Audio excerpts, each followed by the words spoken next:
My name is Chad Hussein. And I'm Juliana Gill. And this is our Digital Circuits Parking Garage project. These are our inputs and our outputs. This always block controls the gate, so if the driver either pays or show a permit, the gate is going to open. If not, it's going to remain closed. This always block is for the spots, so for example, if spot 1 is free, then it should show floor 1, spot 1.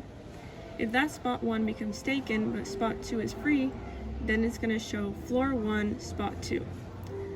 Then, until the first floor is full, in that part, we're going to have spot 8 taken, but spot 9 is free, then it's going to show floor 2, place 1.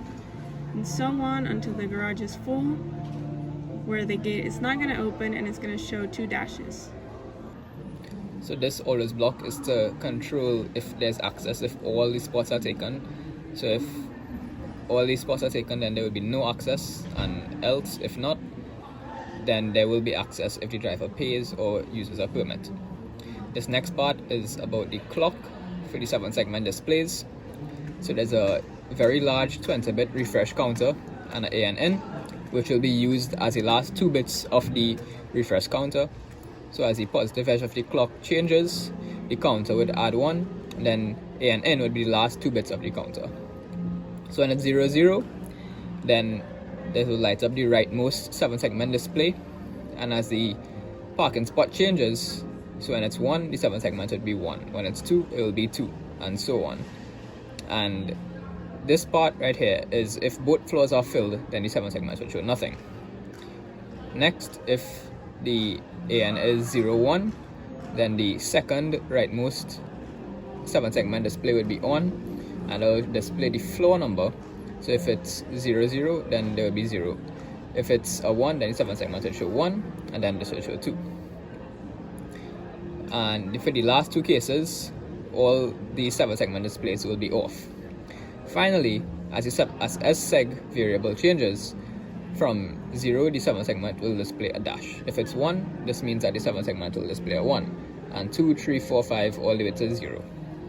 And that is the end of the module.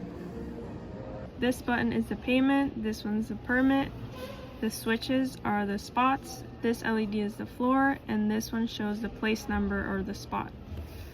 Now in the scenario where everything is free and we pay, it's going to show floor 1, spot 1.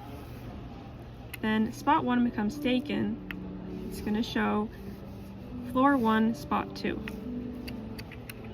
In the case, it's going to show floor 1, spot 6.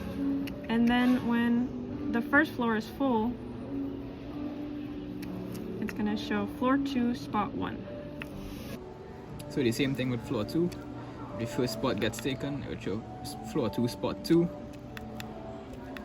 and so on until the entire garage gets filled and it shows 2 dashes. But if a spot opens up, then it would show the lowest available spot. So in this case, it was floor 2, spot 5. If a lower spot than this opens up, it would show floor 1, spot 6. Here is floor 1, spot 3. And if this gets taken, this gets taken, this opens up, floor 2, spot 2. And this is how the garage will operate as is it's supposed to function.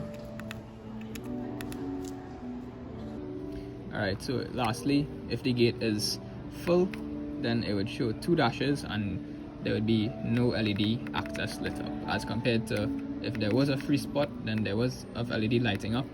Where there is no free spots, then no LED will light up.